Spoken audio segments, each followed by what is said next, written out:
Assalamualaikum warahmatullahi wabarakatuh. Saya Siti Masrurah, NIM 1813100003966 dari kelas 5 PAIA 7 mata kuliah Statistik Pendidikan yang diampu oleh Bu Dosen Nusrotus Saidah. Saya di sini akan menjelaskan dan akan mengerjakan soal UAS Statistik Pendidikan, yaitu yang pertama soal analisis regresi linier dengan soal seorang dosen statistika ingin mengetahui jenis serta efektivitas pengaruh frekuensi belajar atau X1 dan nilai statistik atau X2 secara bersama-sama terhadap prestasi atau Y statistika mahasiswa dengan data di bawah ini. Ini adalah data statistika mahasiswa dengan data tersebut ya. Kemudian buka SPSS terlebih dahulu, kemudian masukkan data di data view, kita copy,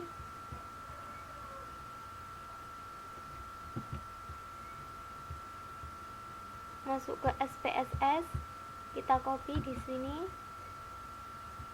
paste. Kemudian kita ganti nama di variabel view dengan ini. Yang pertama kita ganti dengan frekuensi belajar,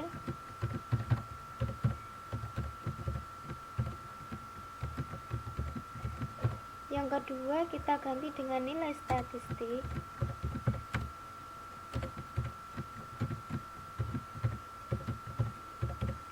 yang ketiga ini kita ganti dengan prestasi. Ini desimalnya dirubah menjadi 0,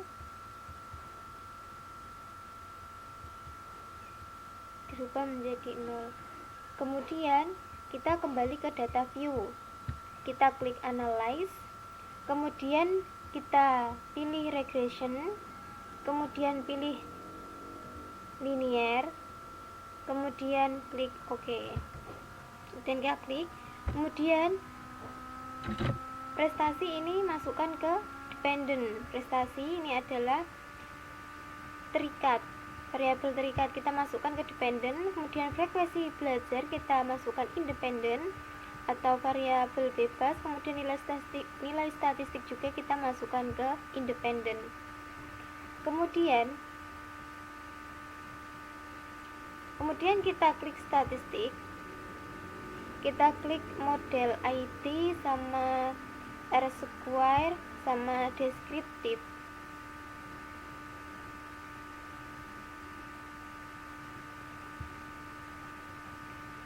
Kita klik OK.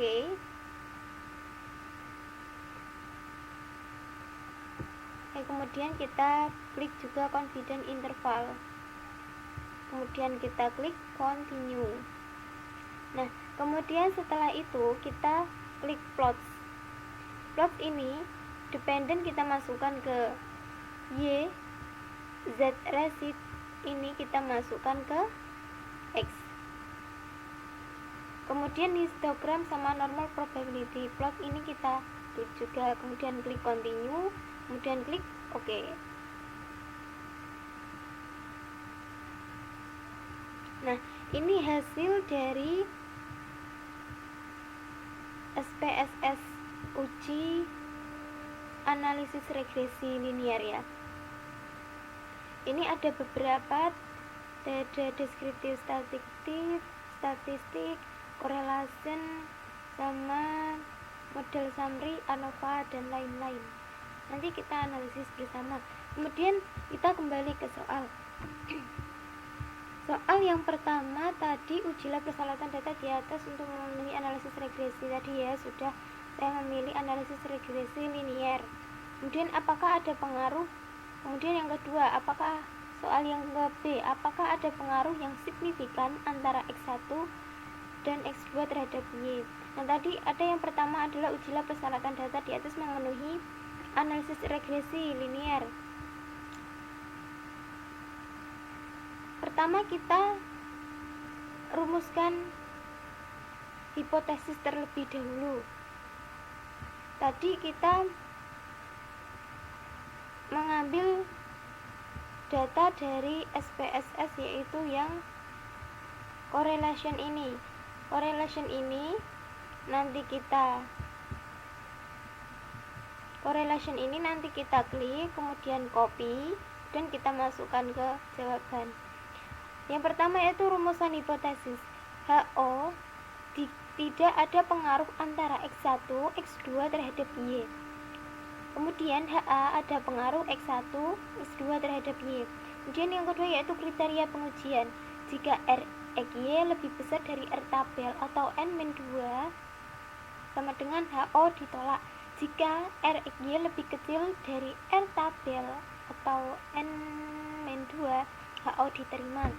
Kita analisis. Kemudian ini tadi data yang sudah saya copy dari SPSS. Dan saya jelaskan nilai R hitung X1 ini terhadap Y itu adalah 0,88, sedangkan R tabel tadi frekuensi belajar itu adalah nilai N-nya itu 15. Nilai X1 tadi benar kan? X1 adalah frekuensi belajar terhadap Y. Berarti frekuensi belajar terhadap Y, nilai N atau nilai itu frekuensi terhadap Y tadi ini berarti 15 dikurangi tadi rumus yang ini 2 berarti 13. Kita cari 13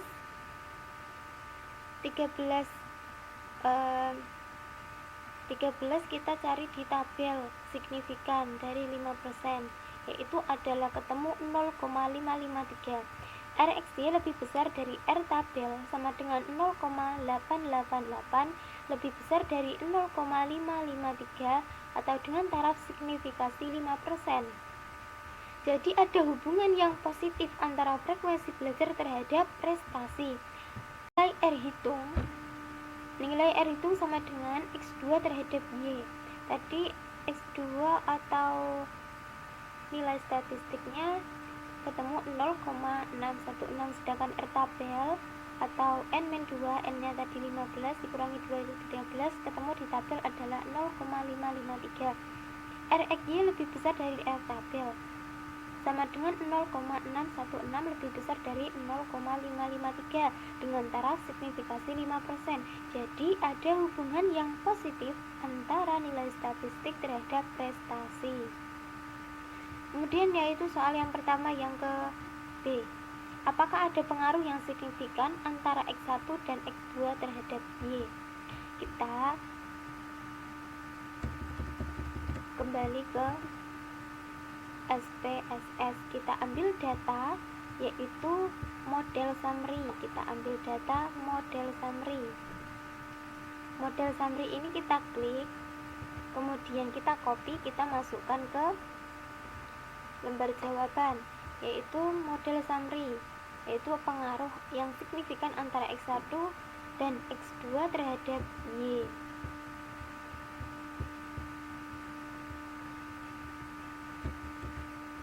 Tabel ini di atas menjelaskan besarnya presentase pengaruh variabel bebas atau prediktor terhadap variabel terkait. Besarnya koefisien determinasi adalah 0,796.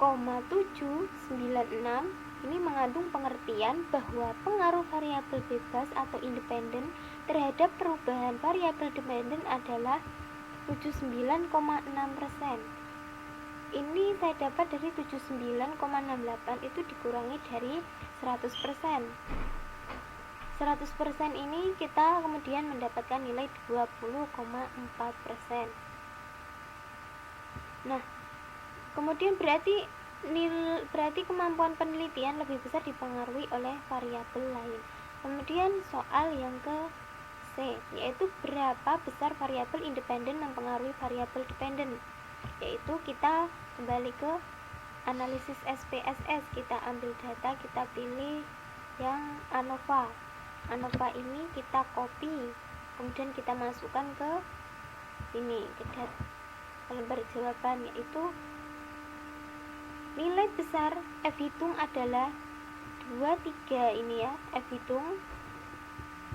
hitungnya ini 23,441. F hitungnya adalah 23,41, sedangkan besar signifikasi ANOVA adalah 0,000. Berarti ini lebih kecil dari 0,5. Dengan demikian HO ditolak dan HA diterima jika nilai variabel independen sangat berpengaruh pada variabel dependen. Kemudian soal yang gede, ini kita ke confident kita ini tadi ambil dari data SPSS yang confident ini, kemudian kita klik, kemudian kita copy paste di lembar jawaban. Kemudian kita analisis lagi. Dari tabel di atas diperoleh bahwa hasil B pada konteks A itu adalah 3,029, sedangkan frekuensi belajar atau B adalah 0,262 dan nilai statistik memiliki nilai 0,015. Sehingga persamaan regresi dapat ditulis sebagai berikut. Ini tadi rumus ya, Y sama dengan A plus B kali X1 plus B X2. Kita masukkan datanya seperti ini, nanti kita ketemu akan hasil dengan ini ya. Kemudian soal nomor 2, yaitu peneliti ingin melakukan penelitian eksperimen menguji 3 metode pembelajaran bahasa Inggris sebagai berikut. Ada metode kelas, role playing, dan homestay. Kemudian kita buka SPSS, kemudian masukkan data ketiga data ini.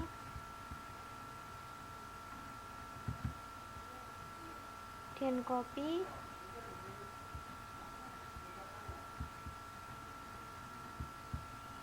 Ini kita copy satu-satu. Ini yang data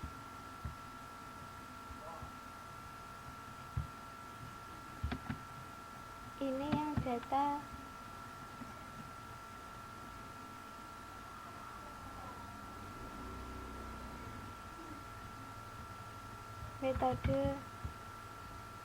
Ini adalah data metode kelas. Metode kelas ini misalnya kita kasih kode 1 ini ya, ke bawah 1.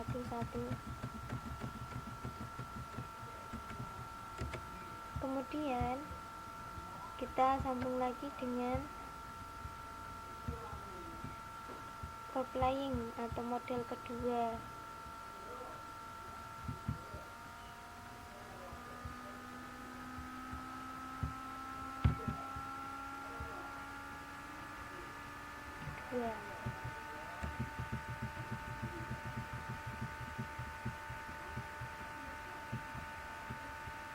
Dan kita masukkan lagi metode yang ketiga.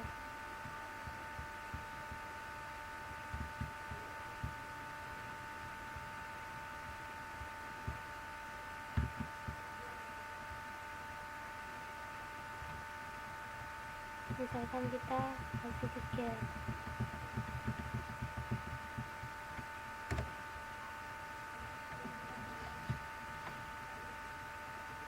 Kemudian kita masuk variabel view, kita ganti nama F1 ini dengan hasil eksperimen. Misalnya kita ambil hasil eksperimen. Kemudian ini kita ganti dengan metode pembelajaran.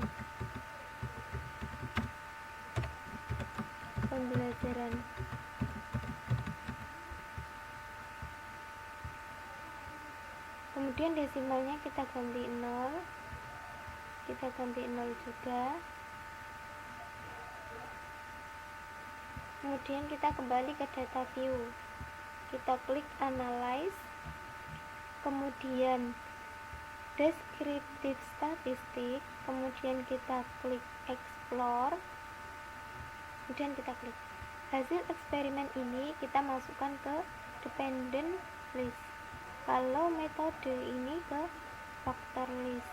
Kemudian kita pilih plots, kemudian kita klik untransformed, kita klik continue, kemudian kita klik OK. Ini adalah untuk menguji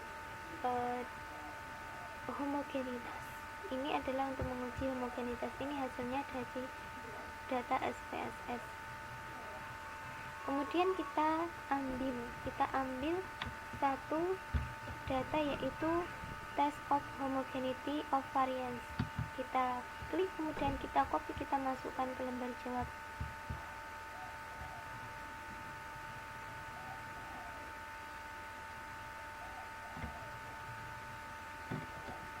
Kita langsung saja analisis ya. Uji analisis parametrik yang homogenitas. Kita tentukan hipotesis penelitian. Kita tentukan hipotesis penelitian. Soal kemudian yang ini adalah uji homogenitas. Hipotesis penelitian. Yang pertama kita rumuskan HO semua populasi mempunyai varian sama atau homogen. HA adalah populasi manusia ada populasi mempunyai varian berbeda atau tidak homogen. Kemudian kriteria pengujian yaitu HO diterima jika F kuadrat hitung lebih kecil dari F kuadrat tabel. Kemudian HO ditolak jika F kuadrat hitung lebih besar dari F tabel. Ini tadi ya data setelah di-copy. Dari tabel output di atas dapat diketahui nilai signifikan sebesar 0,25 karena nilai signifikan lebih besar dari 0,05, maka dapat disimpulkan bahwa ketiga metode pembelajaran mempunyai varian yang sama atau homogen. Kemudian uji normalitas. Kita copy data tersebut, kita masukkan ke SPSS.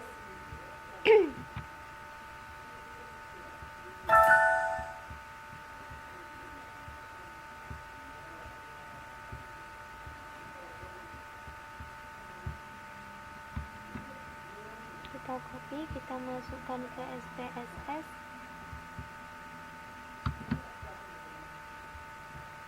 Nah, ini kemudian kita ganti nama. Ini yang pertama, ini metode kelas.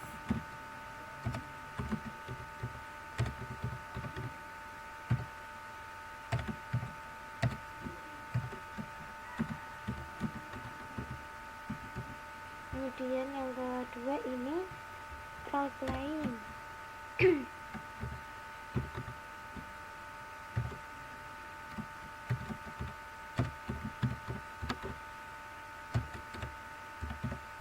Kemudian yang ketiga adalah homestay.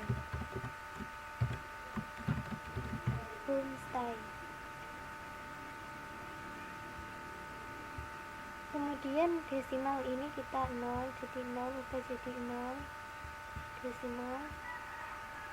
Kemudian kolom ini menjadi ini scale, kemudian ini ordinal, kita kemudian ini ganti scale. Setelah itu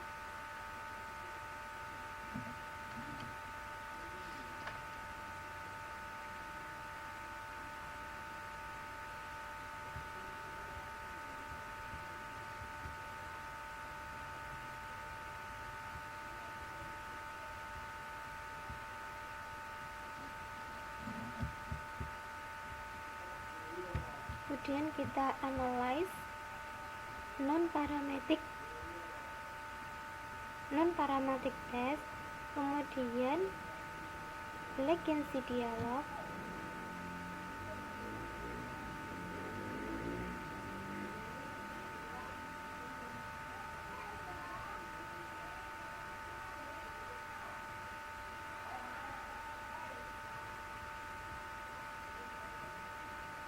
kemudian kita klik one sample. Ini metode kelas. kita taruh di tiga-tiganya di sini.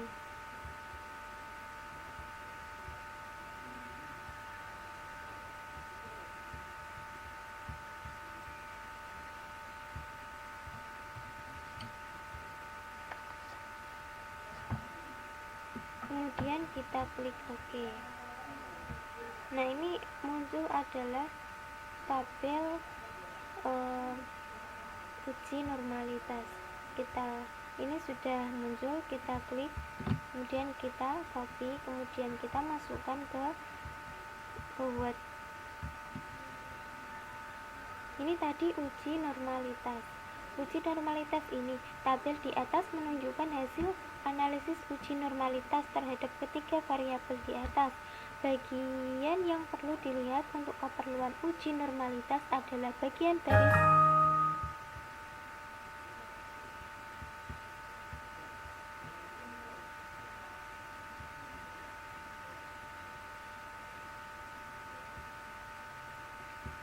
tabel di atas menunjukkan hasil analisis uji normalitas terhadap ketiga variabel di atas. Bagian yang perlu dilihat untuk keperluan uji normalitas adalah bagian baris ini ya, baris Kolmov, Simnov Z dan Asimsik. Ini adalah jadi nilai Asimsik lebih dari atau sama dengan 0,5, maka data berdistribusi normal. Jika Asimsik kurang dari 0,5, maka distribusi data tidak normal. Berdasarkan hasil analisis di atas diperoleh variabel metode kelas sebesar 0,93, kemudian dengan Asimsik 0,968. Oleh karena nilai Asimsik tersebut lebih besar dari 0,5, maka dapat disimpulkan bahwa data variabel tersebut adalah normal. Kemudian yang kedua, yaitu apakah ada perbedaan yang signifikan dari ketiga metode tersebut. Kemudian kita klik SPSS, kita ganti datanya, kita ganti data baru. Nah, ini kemudian saya ambil lagi datanya,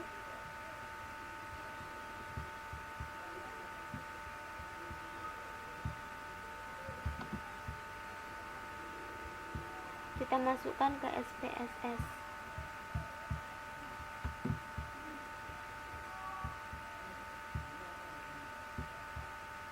Ini tadi saya samakan dengan data homogen.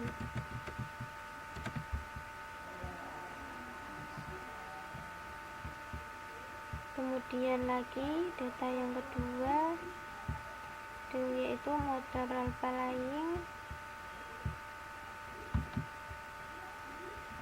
kita copy, kita masukkan ke SPSS.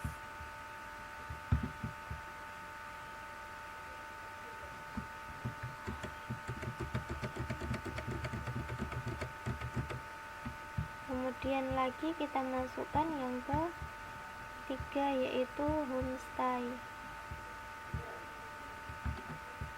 Kita copy, kita masukkan ke SPSS.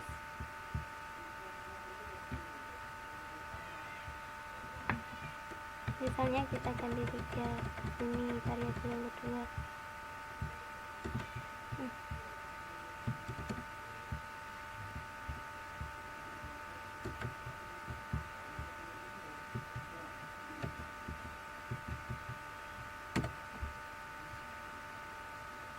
Kemudian variabel view-nya kita ganti dengan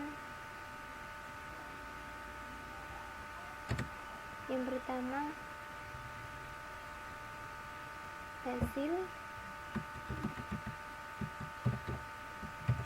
eksperimen. Kemudian yang kedua ini metode pembelajaran.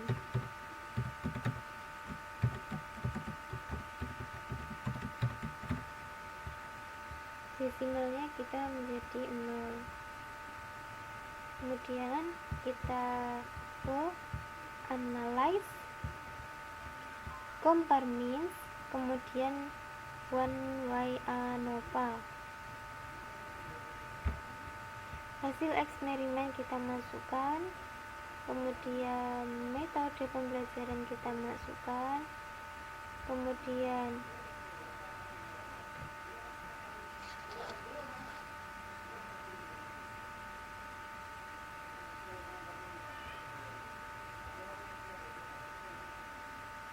kita ke posuk ini kita pilih to K, kemudian continue, kemudian option kita pilih deskriptif sama homogeneity of variance test, kemudian kita klik continue, kemudian kita klik OK. Nah, ini sudah ketemu one way ANOVA. Kemudian kita ambil data, yaitu yang karena untuk perbedaan yang signifikan dari ketiga metode tersebut, saya ambil data yaitu yang ANOVA. Kita klik yang bagian ANOVA ini, kemudian kita copy, kemudian kita taruh di sini. Nah, ini dari hasil tabel ANOVA di atas menunjukkan bahwa besarnya nilai signifikasi adalah 0,00 lebih kecil dari 0,05. Maka nilai sig lebih besar dari 0,05. Dengan demikian ada perbedaan yang signifikan dari ketiga metode pembelajaran. Kemudian ambil data dari posuk tes, kita klik, kemudian copy, kemudian kita masukkan ke lembar jawab. Dari tabel di atas bahwa perbedaan min model 1 atau metode 1 dengan metode 2 adalah 1. Itu metode ini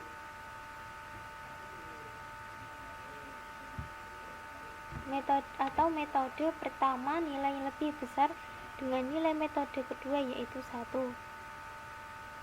Dari simpulan posuk berarti metode role playing lebih efektif digunakan dalam pembelajaran karena jumlah rata-rata tertinggi. Terima kasih. Ini adalah hasil